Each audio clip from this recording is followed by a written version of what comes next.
So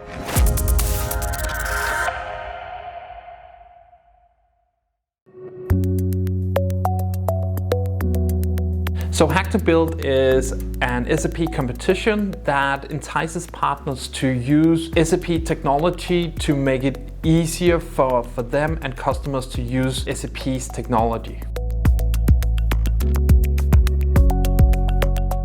Automation of SAP integration is one of the key aspects of Figaf. So we started out creating a tool to automate creation of PI test cases, then we moved into governance and transport of PI objects, and later we moved into cloud integration to also be able to test and govern those artifacts.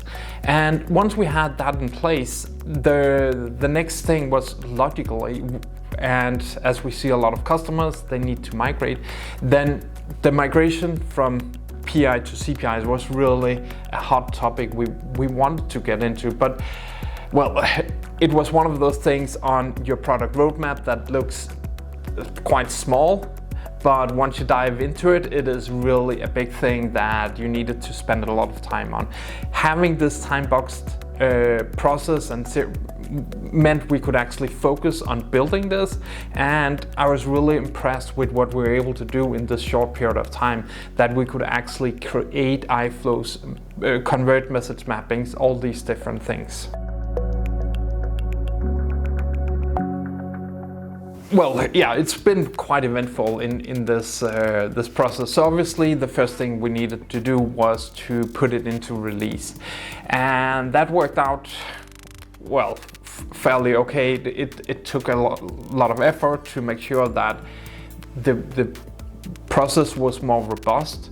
And then once we released it and we got some customers and partners to try out the tool, it failed miserably. And I think the main reason was because obviously we had worked with migrations from our own built systems where we had configured everything in advance to make sure it worked smoothly.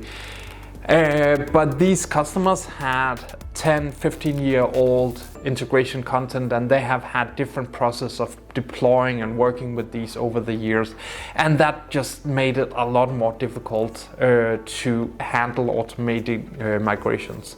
And that meant it was, yeah, a lot of resources we need to figure out how to make sure that our tool were robust and we could handle older PI versions than 7.1 versions, etc.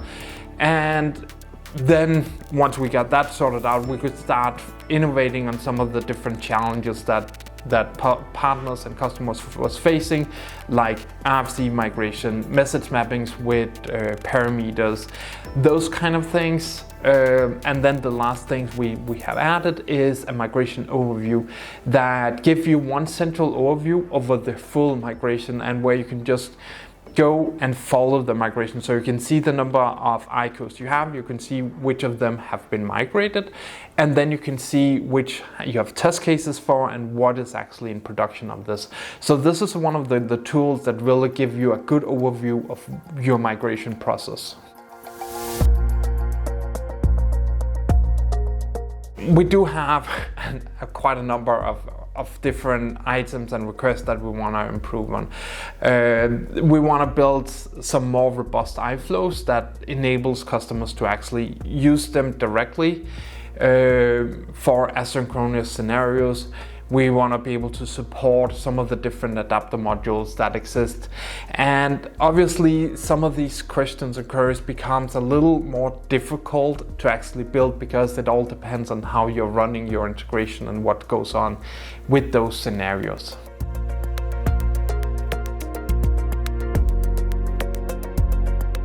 So as I see it, I think only quite a few customers have migrated, because the ambiguity of the project has been really complex and you need a lot of resources you could put into the migration process to build a good migration.